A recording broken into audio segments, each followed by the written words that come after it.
So next to rim brakes, the most commonly asked question I get is why downtube shifters? So in today's video, what I'd like to do is try and answer that question. I didn't start off with downtube shifters. When I first got started cycling, I started off with thumb shifters on my mountain bike. And then when I got a road bike, I got brake lever shifters.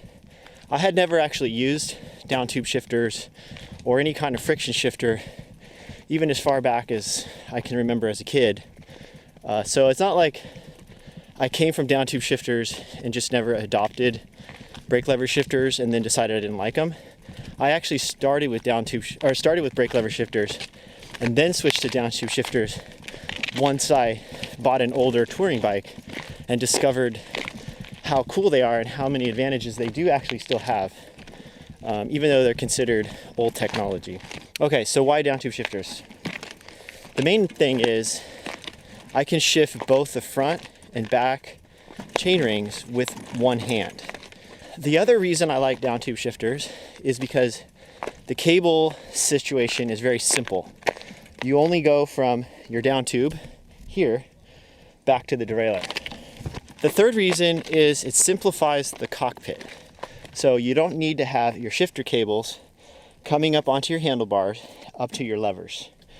That means you have less cable housing and less complication as far as how to route the cables up to the handlebars. And then the fourth reason I think I like downtube shifters is because when it comes to having a handlebar bag, such as this one, you don't have a lot of room between the bag and the brake lever. And if you're shifting the brake lever, you may not be able to shift it without it hitting the bag. Also, some shifters, some older style, they had the cable coming out of the side of the shifter this way, and that would have definitely interfered with your handlebar bag. Okay, I have one more bonus reason. This will be reason number 5. This is a bonus, and that is when it comes to shifting your downtube shifters, one of the things I found really cool about them is you can shift all the way through the full cassette, all with one pull. So you know how some shifters like SRAM, they only let you shift one gear at a time, like one click at a time is one gear. That doesn't affect downtube shifters. You can literally just go from the bottom of the cassette all the way to the top with just one pull. All right, well, those are my 5 reasons as to why I like downtube shifters. And if there's one thing I've learned about bicycles, is that the discussion is never over. So if you like downtube shifters or you don't like downtube shifters, leave a comment down below. Tell us why. And while I'm here, well, no mountain bike ride would be complete in Marin without going down Repack. Let them leave you up in the air. Let them brush you rock and roll. There, let the good times roll. Let the good times roll. Let the good times roll.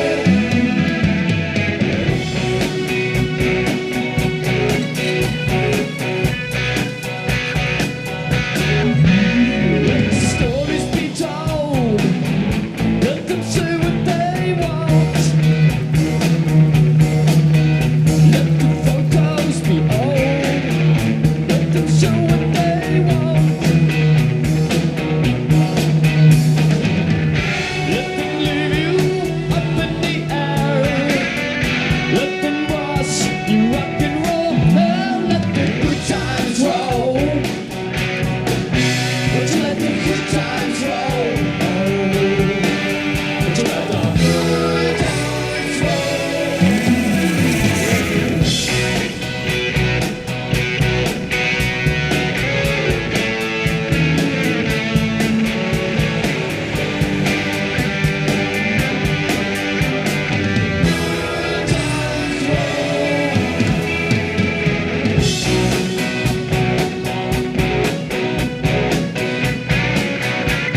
bike is basically a French-made touring bike, and it says 1950s, but really the derailleur there came on the market in 1928, and this is the rear derailleur.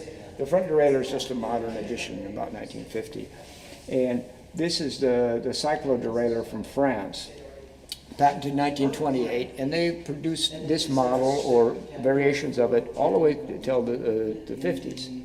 And you can see it has double cables back and forth, and the shifter gear rotates both ways.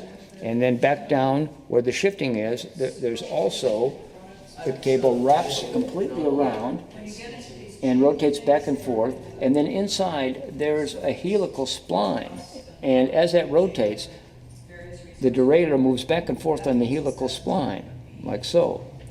And so that's the shifting mechanism on this particular bike. But in the day, first of all, you weren't allowed to use a derailleur in the Tour de France and many of the other races. And Tour de France didn't allow the derailleur till 38. So what happened at that point, everyone had to ride a single fixed or freewheel. And when it came time to go to the mountains, they would take off the rear wheel, flip it around, and put it in the lower gear. Now when 38 came, they came up with all kinds of variations. Here's a different type of derailleur, and it has a Downtube friction shifter. You can see it has a very heavy spring to try to solve one of the many problems that come up. You come up with one variation of how to shift, and you get another problem. So this is a friction shifter up here in the Downtube, but you constantly have to be adjusting the tightness of it. You know, later on, much later on, in the 80s, you would have what's called a retro friction shifter. It would be like little ratchets inside and different, like nylon, other kinds of components that, you know, would make it, let's say, more reliable. Because in these days, you hit a hill and you'd have to tighten it up not to have it shift on you. The frames are more flexible, so the chain would want to move.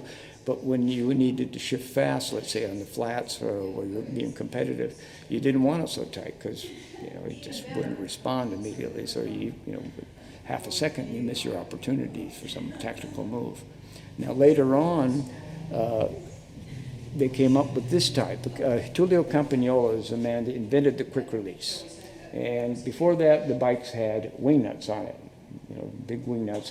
And it's a point in a big race, he was going into the Dolomites over a pass, and he had a flat tire, and he couldn't get his wheel off to change it. His hands were frozen, and then the nuts were frozen. So there's a famous saying, you know, qualcosa deve cambiare. They put it in all their ads. That something has to change. So he came up with this cam on the quick release, and that was his first invention and the start of a major, major business. He even ended up making satellite parts and magnesium wheels for racing cars. So this is his first derailleur. Now, he probably would have developed it earlier, but for the Second World War. The racers were obsessed with chain tension at the time, so they didn't like that kind of a derailleur. It has, you know, it has heavy springs and jockey pulleys. It didn't even have ball bearings in it, and plus the extra chain. So he came up with this really lightweight. The first version had 2 levers. This is a mock-up made by a master builder. Whole different story for this guy. Okay, this would undo the quick release, and this would do the shifting. But the way you change gears is you backpedal, and I'll show you on this one. Joe Breeze made this apparatus to simulate the weight of the rider on it. If you look in here, you'll see there are teeth on the dropout, and then there are teeth on the center axle there. And you can see there's light chain tension, so it's not over tightened, so you have extra friction. So if you want to shift the gear, and it would be the same on the other one, you release the quick release. And because of the teeth, it tracks perfectly parallel. You're not going to have your wheel cockeyed. Now you want to shift, you backpedal. And while you're backpedaling, you're reaching down between your legs, and you watch it move up and down on the dropout, engaged in the teeth. Oh my gosh, that's so cool. So the wheel is literally sliding back and forth in this horizontal dropout. Yeah, and the weight of the rider is keeping it engaged in the teeth. And that's what these little teeth are for. Yeah, and because if you want to change the wheel, you have to have a gap to actually pull it out.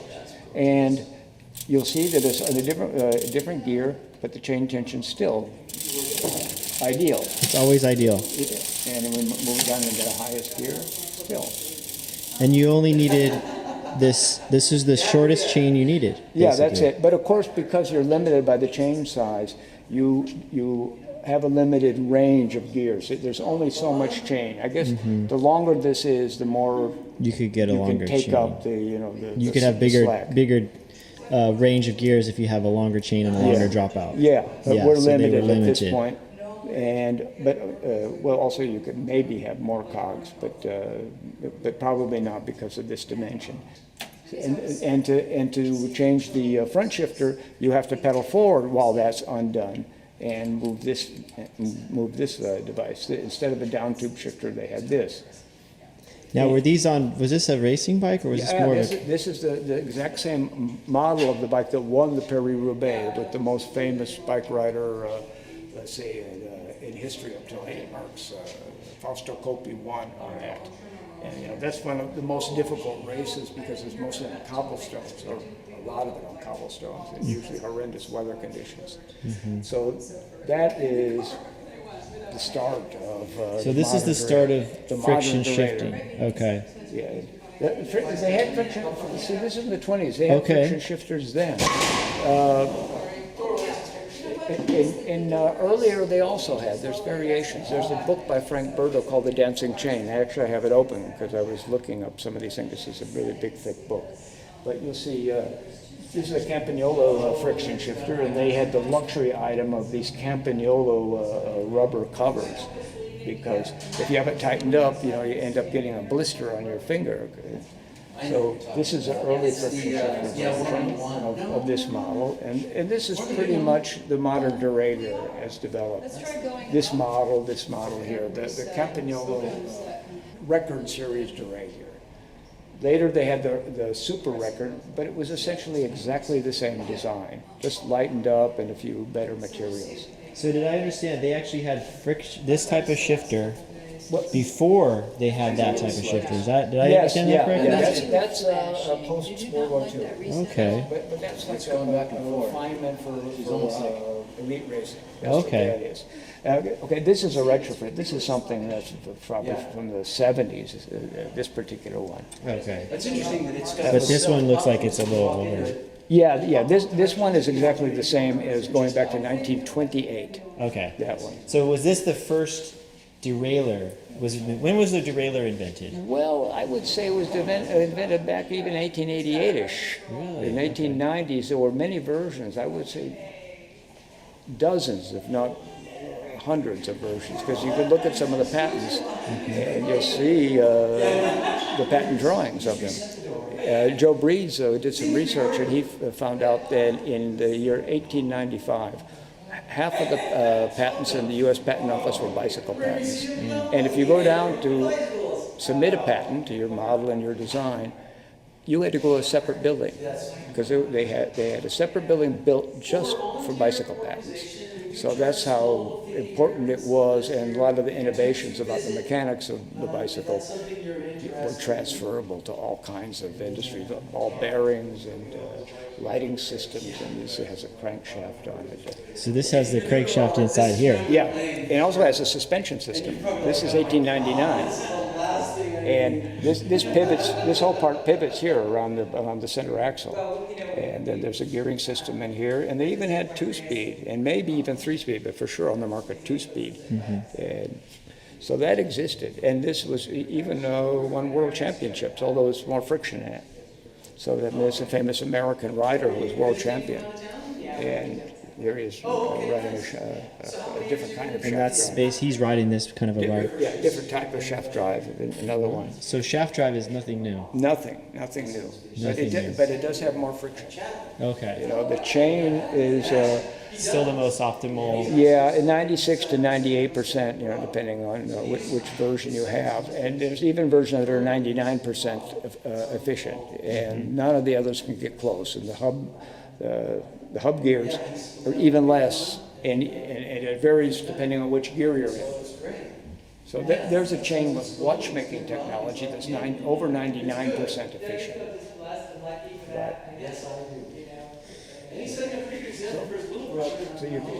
This downshifter here is this is lightened up, and there's a slightly different version of it. This has a conical piece here, and it has a flat spring steel piece in between, like a washer, but it's concave inside, so it acts as a spring. Mm-hmm. And later on, they move on, and they have different ones that have nylon pieces. Okay. I don't see one right now with that. Let's see, the Japanese developed with a little nylon washer in here? Yeah, you can't see it in these. Sometimes you see it behind. I'm looking to see if there is one. Does this have it? And there are also aftermarket retrofits too, where people would make a little teeny piece and say this improves their shifting. Well, I don't see one offhand, but we might be looking at it, and I can't really tell from where I'm standing. So there's all kinds of little variations, and then they had some that would be called a retro friction shifters. They'd have kind of like a lock washer in it. Okay. And you could push it forward very quickly, and you could pull it back with a little bit more force, but it would be smooth. It was done in such a way that it wasn't jerky. So. Okay. There were dozens of different versions, and 2 or 3 that really worked magnificently. Yeah. So then that's all. The ones I have they have a little ratcheting mechanism inside. Yeah. They're still a friction. They're not indexed. Right. But there's a little bit of a ratchet. Yeah. What I got those from Rivendell. Oh, okay. Well, yeah, he's the source for all things exotic. Okay. And usually kind of retro. Okay. Because no one's improved on what they did 10, 20, 40 years ago, and if they're available, he'll find them. Okay. Yeah, Grant Peterson's the guy. Yeah. Yeah. They work great. Yeah. I ride them today. They're on the Downtube? Yeah, they're Downtube. They look a lot like these. They have this type of a cone shape, but there's a plastic washer like you were talking about. Are they Suntour or I feel Shimano? Maybe they're made by Diacomp, maybe? Oh, yeah, okay, Is that Diacomp, possible? of course. Yeah. That's another one of those famous Japanese makers. Yeah. How about bar end shifters? Was there a period where were they coming on later than Downtube shifters, or were they around the same time? Okay, I would say that particular version came out by Campagnolo in the late 50s. Okay. And not every rider used them. For one thing, there was the weight involved with the cable and the fact that there was more friction in doing it. But some of the best riders, especially the Belgian riders, would use it because they would ride on very rough roads and they didn't want to take their hands off the handlebars. And also, they could shift during a sprint. Like nowadays with the brake handle shifters, you can shift during the sprint, and it's very accurate. But there was a disadvantage in that hit your knee or another rider could miss it. Those were very effective, and once again, the Japanese made a better version, several better versions that I think still are available. And Rivendell still has some of the better versions of that, and they tend to be ratchet. This is friction. But Campagnolo came out with a few different versions, let's say for the triathletes. And it's essentially the same idea, but they mount them out on the triathlete type of handlebar, and you work them like so. Mm-hmm. Unfortunately, we need to put those in the exhibit here. Wow, this is quite a collection of mountain bikes here. This whole wall is the history of the mountain bike. Okay. Right up through the beginning of suspension. Okay. You didn't get to see this. This is all the history of the Mountain Bike Hall of Fame by year. You can search really? in any different way. You can go and find someone who's either in the industry who's been awarded, like Russ Schaefer was awarded. These are famous racers. This is a famous patron, I mean, to the turn of cycling.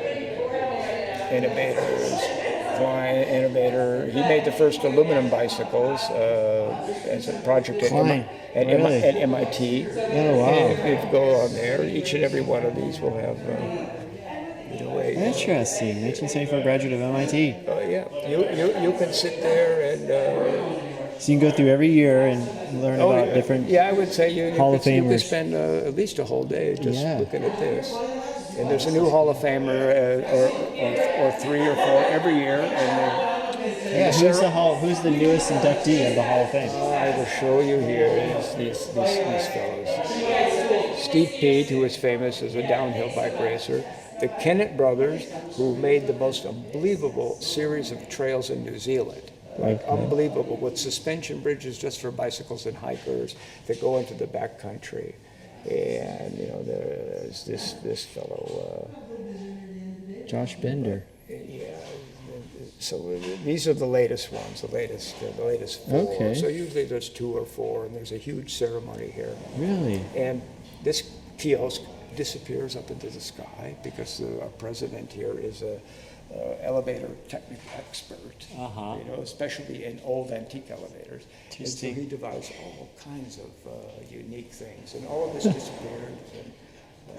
And this can become a big showroom? Yes. Or like an auditorium? Yeah, an auditorium, 100 chairs come out. Oh, look at that. All volunteers made all of this. This is cool. And, I need to get on your mailing list, I guess. Yeah, well, sign the guest book and put your My email, name. and you will be informed. There's an event next week, and that's about the geology of Mount Tam. This is one of the few that doesn't have a direct bicycle relation.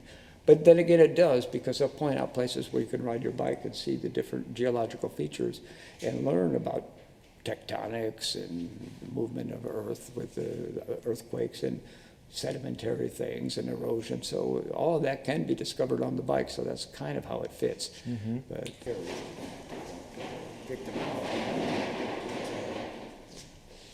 Very cool. Well, thank you very much. I appreciate you talking me through all the downtube shifting stuff. I was going to make this video about downtube shifters. Oh, okay. Well, let me show you something that might help you in the future. Okay. Is that this is the best book on the derailleur. This is the exact derailleur we were looking at, and there's all the shifting is in there. There's chapters about different shifting, and so this is the Dancing Chain by Frank Berto, who also lives just a couple miles from here. Okay. And, History and development of derailleur bicycle. a very well-known engineer, like the big-time industrial things. But he's done any number of books about cycling. And then there's one of the things is the Cycle History Conference proceedings. These are like very formal academic meetings that are every year someplace different in the world. And Joe Breeze has given presentations, and other people do. A lot of the real expert people are Japanese, Keizo Kobayashi, or British, or French, German and Austrian. They're really big time. I mean, they're full professors at engineering and technical schools that specialize in bikes. A couple of guys from MIT. So, that's part of the collection, this technical collection. But that's just one thing, Cycle History Conference. And then, of course, they have collections of magazines. These things go back till the Oh my God, that's cool. 1880s, and so there would always be something about the bicycle, especially not just the sports and technical magazines, but the ladies' magazines. So, and a lot of these are like very important, like the first mentions of mountain bikes and things like this. Is that Arnold Schwarzenegger? No, that's Eddie Borsowski. Actually, I have good pictures of Arnold on a bike too. There's a few. Gotta have one of those around. Wow. Okay, so there's the whole gang right up there. Yeah, that's the originators of the downhill movement. At least the things that bore fruit commercially and changed the world as far as cycling is concerned. They'll be first to say that they didn't invent this whole idea. It's just that somehow they were able to perpetuate it. Yeah. Well, thank you very much. Oh, pleasure. appreciate all that information. I'm gonna use some of it for my talk on Downtube shifters. Well, here's what I was gonna show you, because of the nature of your bike and the Alex Singer. These are the classic touring bikes Okay. of that era with really good photography. Oh, those are nice photos. Yeah. Wow, look at that. You'll- Very nice. So this is the book, you know. If you don't have this book, you're not Yeah. So serious take enough. a picture, but I don't. We should have some for sale.